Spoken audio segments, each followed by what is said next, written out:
ایرانی سرحد سے مولکہ پاکستانی شہر تافتان سے صرف 40 کلومیٹر کی دوری پر واقع سیندک میں سونا، چاندی اور تانبا نکالنے کا کام گزشتہ 2 دہائیوں سے جاری ہے۔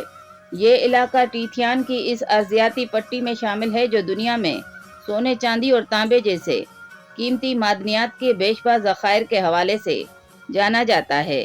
اس پٹی کا سینکڑوں کلومیٹر حصہ بلوچستان کے ضلع چاغی سے بھی گزرتا ہے۔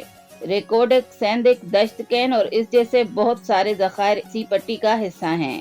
سیندک سے ذخائر نکالنے والی چینی کمپنی MRDL کے چیئرمین ہی شوپنگ کے مطابق اب تک یہاں سے 2.5 لاکھ ٹن تانبا اور ہزاروں کلوگرام سونا حاصل کیا جا چکا ہے اور پاکستان نے منافع اور ٹیکسوں کی مد میں $437 ملین کمائے ہیں۔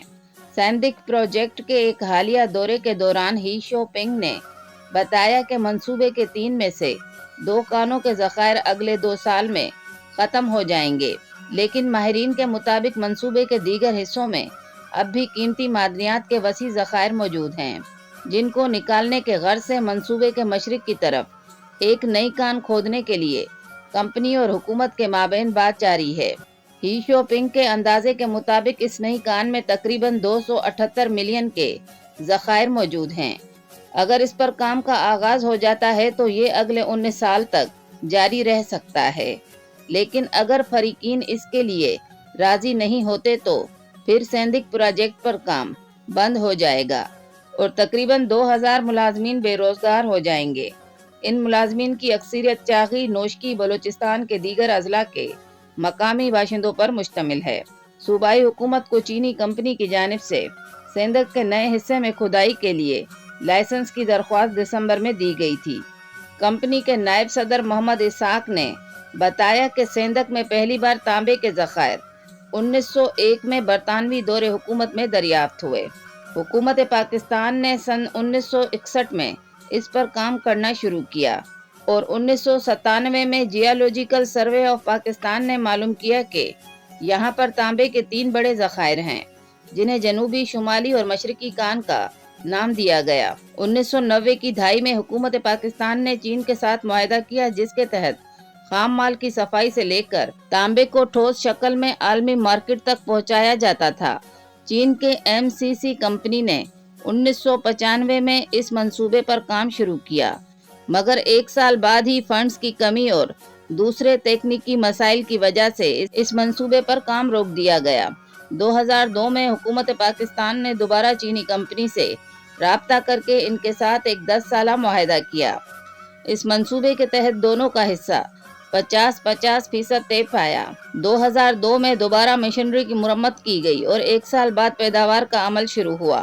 10 سالہ معاہدہ ختم ہونے پر ان میں سے مزید 5 سال کی توسیع ہوئی اور اس کے بعد 2017 میں اس معاہدے میں تیسری مدت تک کے لیے توسیع کی گئی۔ سیندک سے نکالے گئے خام دھات صرف 0.4% تانبا پایا جاتا ہے۔ تانبے کے ساتھ دیگر قیمتی دھاتیں، سونا اور چاندی بھی شامل ہوتی ہیں، جس سے پیداواری اور آپریشنل لاگت کو کم کر کے مدد ملتی ہے۔ سیندک میں جنوبی اور شمالی کانوں میں کان کی کھدائی کا کام کیا جا رہا ہے۔ سب سے بڑی جنوبی کان کی گہرائی تقریباً 336 میٹر اور چوڑائی 100 میٹر سے لے کر 900 میٹر تک ہے۔ ذخائر نکالنے کے لیے سب سے پہلے دھماکہ خیز مواد کی مدد سے پہاڑ کو توڑا جاتا ہے۔ اس کے بعد بھاری مشینری کے ذریعے کان میں ڈرلنگ کی جاتی ہے۔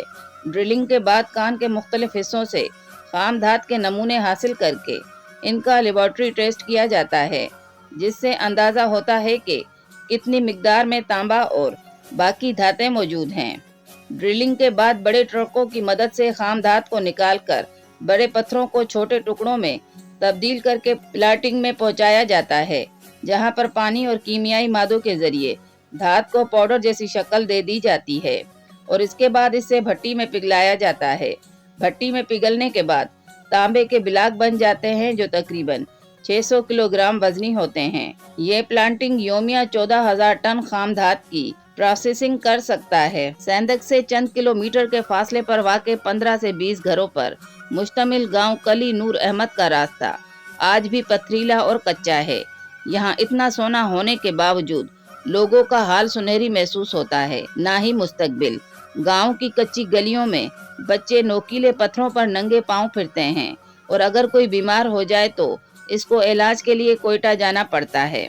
کمپنی کے حکام کے مطابق وہ قریب کے 6 دیہاتوں کو 24 گھنٹے بلا تعطل مفت بجلی اور پانی فراہم کرنے کے علاوہ تعلیم و صحت کی سہولت بھی فراہم کر رہے ہیں۔ ان کا دعویٰ ہے کہ یہاں کے لوگ معاشی حالت بہتر ہونے کے باوجود ایسی زندگی گزارنے کے عادی ہیں۔ وہ کچے گھروں میں رہنا پسند کرتے ہیں۔